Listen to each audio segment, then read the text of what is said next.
ocean creatures migrate. Some to wherever the winds and currents bring them.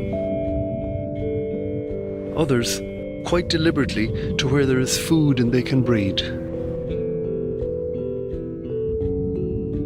And sometimes feed on other animals.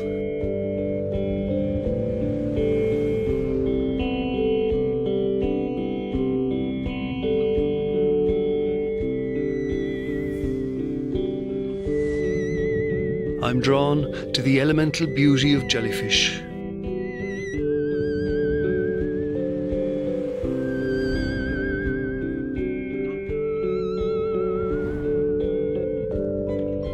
We're seeing increasing numbers of them in recent years, possibly due to a decline in predators who hunt them, like turtles. They abound in our summer waters, drawn to the life-giving energy of the sun.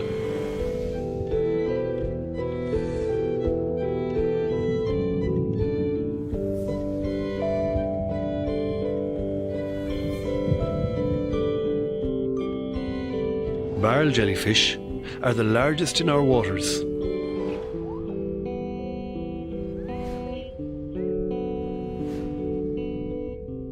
They can provide shelter for juvenile fish, and because of this, scientists now believe that the increase in the number of jellyfish may actually help fish stocks.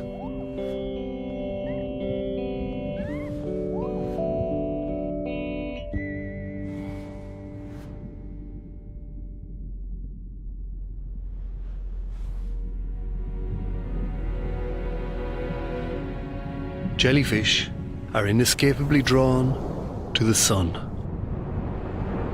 Living for just a few months, they strive to reach maturity, chasing the bounty of the early summer plankton bloom.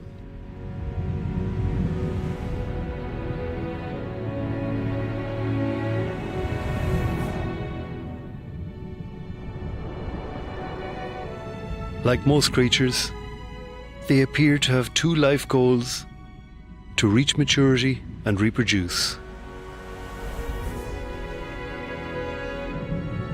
I dive with this beautiful shoal of compass jellyfish in our warm summer waters.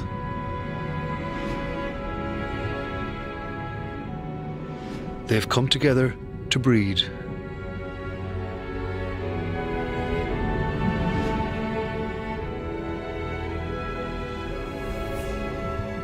I've ventured here to the mid-Atlantic ridge in search of fin whales. I believe they may come here to feed.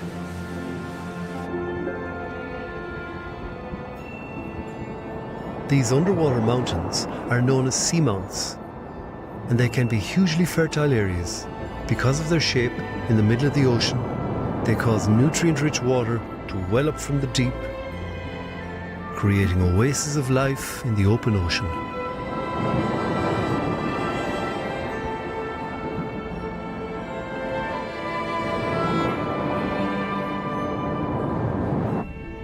In places, they rise within a few meters of the surface. In other areas, they may peak at 40 or 50 meters deep. I dive in a seamount almost 100 kilometers from any land.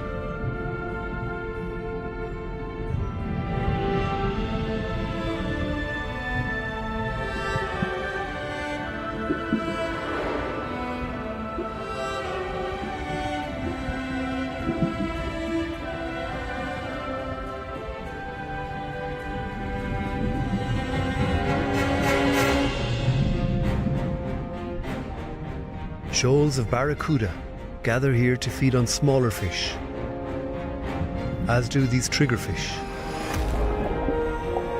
They even try a bite of me.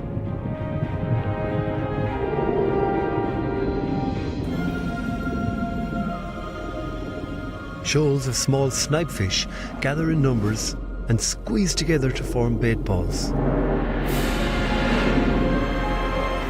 The larger triggerfish, barracuda and other smaller fish arrive to feed on this open ocean bounty.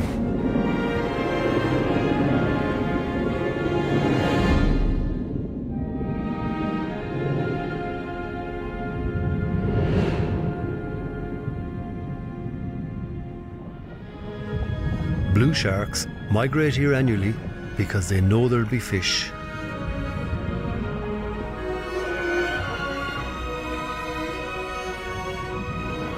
In the relative barrenness of the open ocean, the seamounts of the mid-Atlantic ridge are an oasis of life for sea creatures.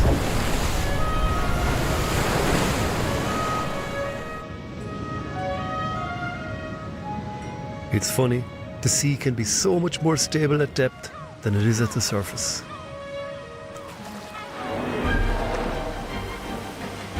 The whales can sense the presence of the herring and dive in pursuit.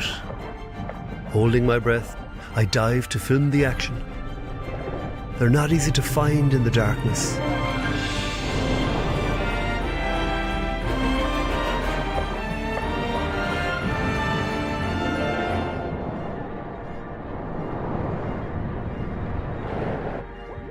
Tiny bubbles rise from the deep like a gas. Then I see a cloud of them, and it goes like a massive shoal of fish emerge from the deep. Thousands and thousands of herring. Killer whales have found them and driven them up from the deep. With their sudden change of pressure, gas has burst from their swim bladders, which control their buoyancy.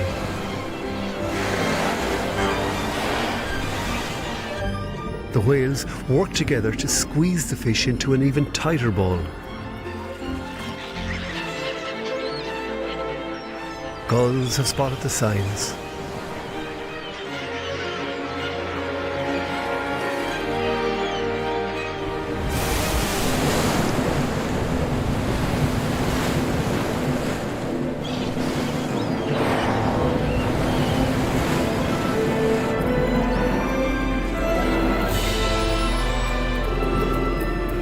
The killer whales push the herring up, but the humpbacks will be there to profit from this. The whales flick their tails into the herring shoal to stun the fish.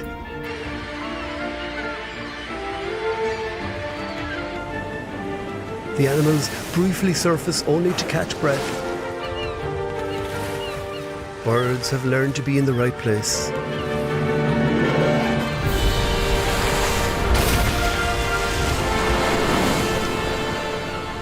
But then the humpbacks, with their enormous mouths and cooperation, take the lion's share.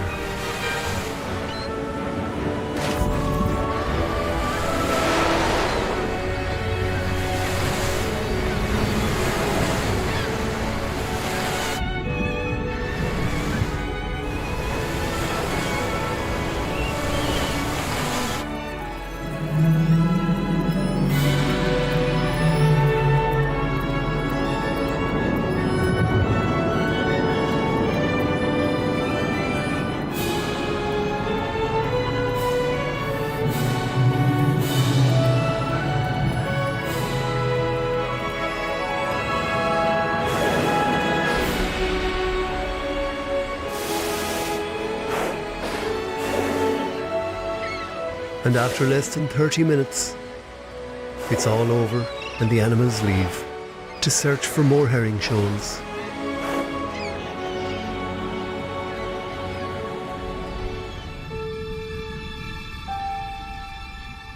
In sunny Atlantic waters, 30 kilometres south of Ireland, I'm searching for open ocean sharks.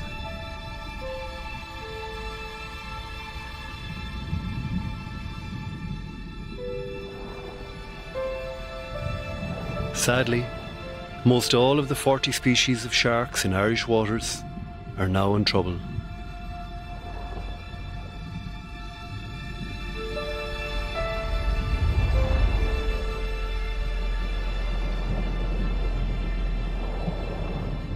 Unlike basking sharks, most others are predatory sharks. That is, they have teeth and strong jaws to eat fish. They're curious animals. Blue sharks are the most common predatory shark in Irish waters.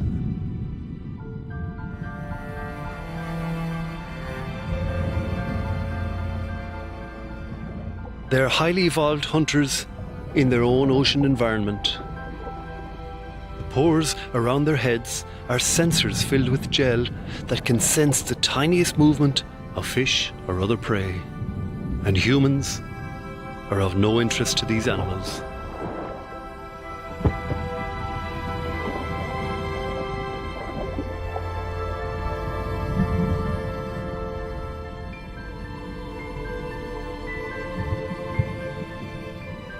They migrate all around the North Atlantic, visiting Ireland in the summer months to feed, then travelling to the Azores and America.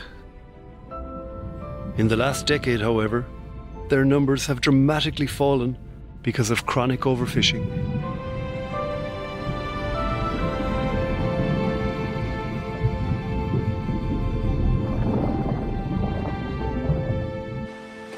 These blue sharks have more than likely circumnavigated the North Atlantic.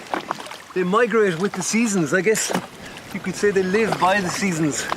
And they come into Irish waters in mid to late summer when the water warms up a bit to feed, I guess. You know, sharks have been around for 400 million years. There was a shark fossil found in the Burn dated to 300 million years ago. But what I find incredible is that about 100 million years ago, most shark species actually stopped evolving because more than likely they had reached the perfect form to hunt and to live and survive in the ocean. They've likely come into our bays and our shallow waters for hundreds, if not thousands of years, and I can find no credible record of a shark attacking anybody in Ireland or any place close. But they're really curious. They come right up to the camera. What a privilege to share the water with these creatures. Look at this one. Absolutely beautiful animals.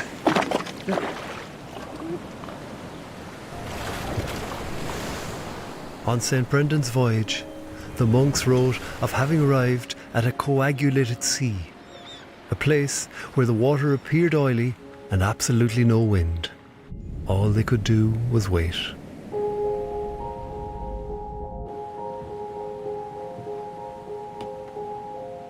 I go for a swim in clear blue water.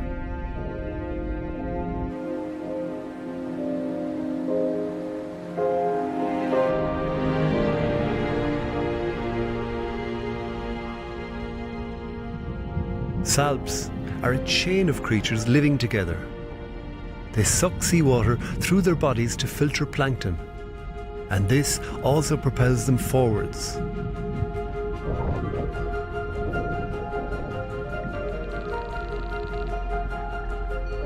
A mother and very small calf. This doesn't feel like Ireland.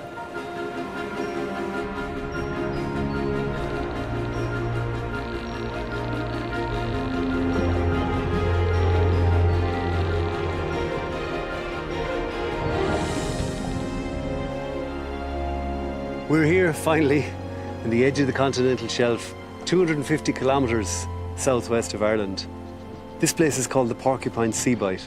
And what's incredible about here is that the seabed, as you come west of Ireland, it's about 200 metres deep, and then suddenly it just drops down to 1,000 metres, then 2,000 metres, and then eventually to 5,000 metres, the abyssal plain. And that's more than half the height of Mount Everest. And you can see the conditions are just, I mean, it's surreal. It's absolutely beautiful here. And the water, it's blue, crystal clear and blue, not like the coastal waters we get in Ireland, which are green because there's so much organic matter and plankton in there. Here, it's blue, and we can see for maybe 15 metres. What we're hoping to find here is the fin whale. We've managed to film them in the inshore waters close to Ireland and other parts of the North Atlantic. And if we can find them here and maybe film or photograph the back of their heads, the chevron and the blaze pattern that's unique to every individual fin whale, a bit like our fingerprints are to us, then maybe we can confirm some migration routes of these animals, or at the very least show the different areas where they're feeding and they're moving around, and try to protect them in all those areas and the areas in between. And right here on the edge of the continental shelf to the west of Ireland, it's one of the most fertile places in all of the North Atlantic, and this is where they're likely to be.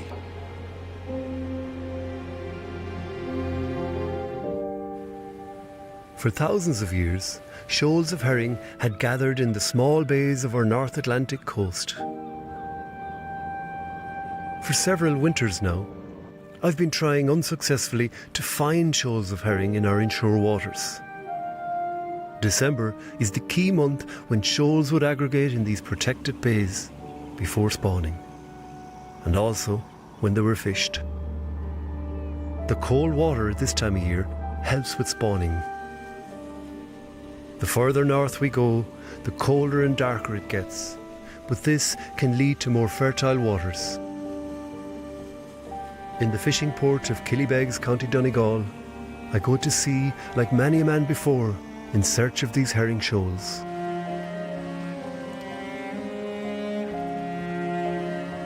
I'm using scuba as herring usually stay deeper, and these are cold, dark waters.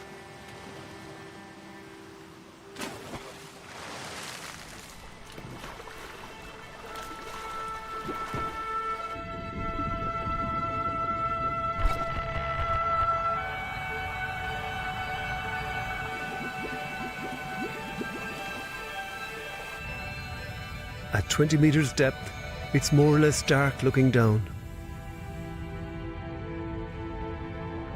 After a few days' effort, I sense movement and look towards the sun. Herring, thousands of them. They scatter from my dive bubbles and seem to move in sync. They never allow me to get close.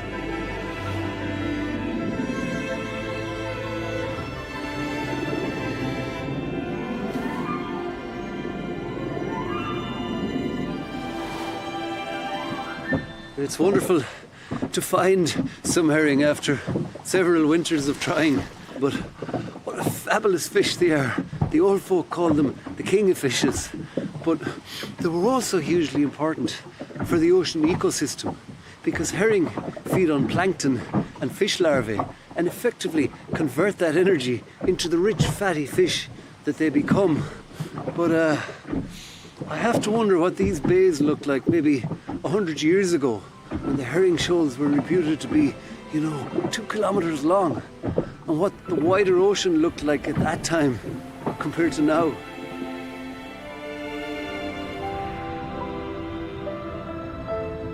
West of the Clare coast, some ocean giants have arrived.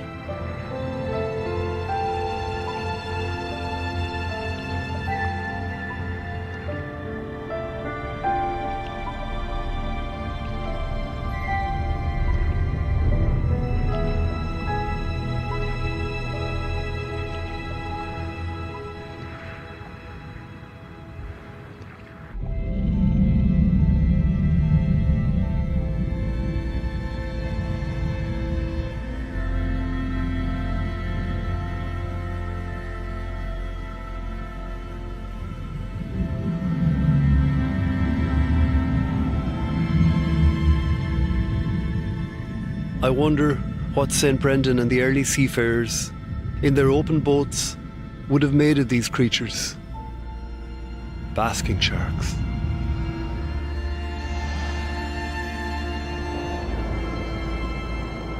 I can only imagine how many sharks they would have encountered in the Atlantic waters 1,000 years ago. Did the sharks terrify them? Or did they perhaps spend time getting a sense of the animals and their quiet nature? We see basking sharks for maybe a week or two every year in sunlit spring waters when they arrive to feed on plankton, and then just sporadically over the summer. They then disappear in early autumn for another 8 months. Where do they go? We're really not sure. There are almost no winter sightings of basking sharks in our inshore waters. They appear to be gentle giants, but we really only see them when they're feeding on plankton at the water's surface, gliding gently to catch as much plankton as they can, filtering it from the seawater with their gill rakers. But I'm not convinced they're just docile creatures. At up to 10 metres and 5 tonnes, these are intimidating animals to meet in the open ocean.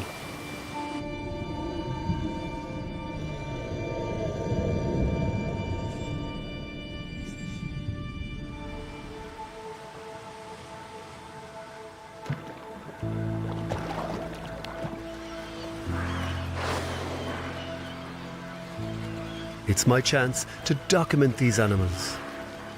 It would be my first time in years of trying to film a fin whale underwater.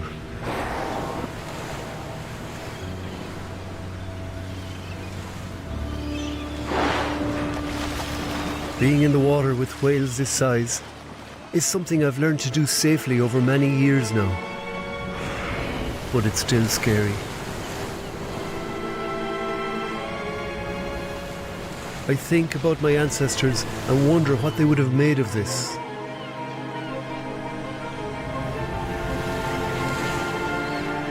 The fin whale swallows an enormous mouthful of sprat and dives, coming within a few short meters of me. An awesome animal. Water visibility is just a few meters.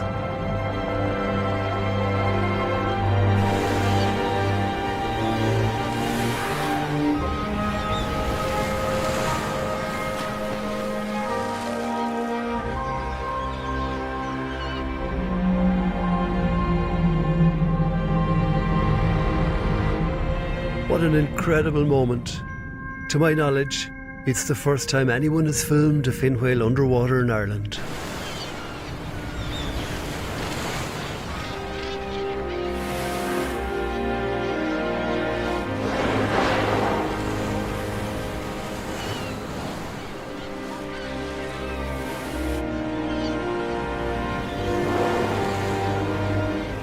And then, a humpback whale. But this is no ordinary humpback whale. I can recognise from the tail and dorsal fins that this is Boomerang. A whale that has been coming to our south coast for 20 years now, and for some reason always associates with fin whales. He blows a single line of bubbles, perhaps to herd the sprat, and lunges from below the water.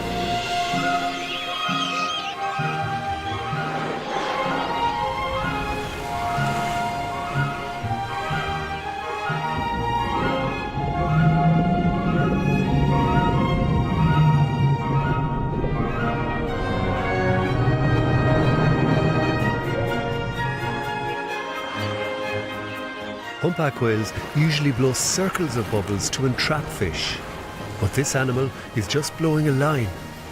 Perhaps he's competing with the fin whales.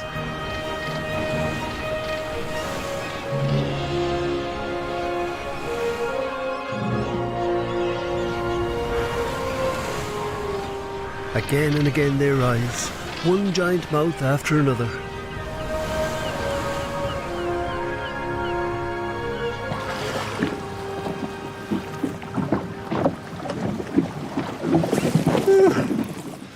Four fin whales feeding.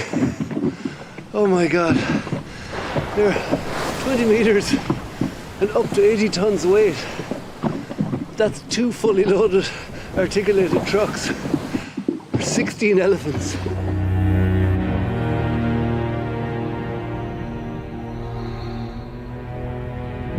Holding my breath, I free dive to the action.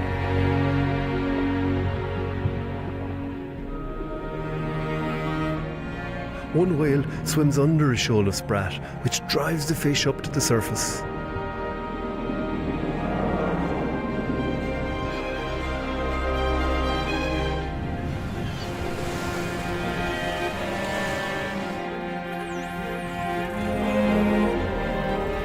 Common dolphins have also found this shoal, but the minkies are the dominant force here.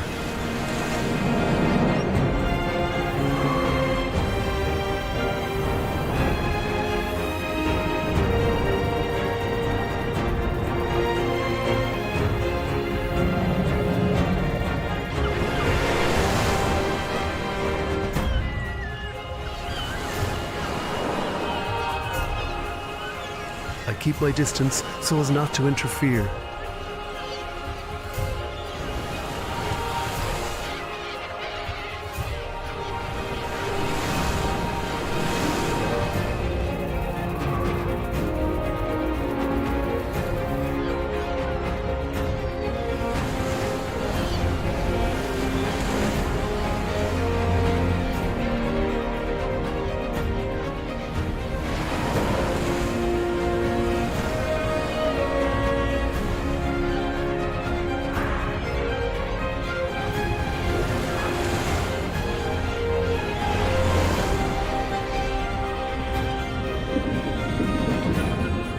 The minkies sometimes blow a short line of bubbles near the shoal of sprat. I've never seen this behaviour before. It seems the whales could be using the bubbles to partly herd the sprat.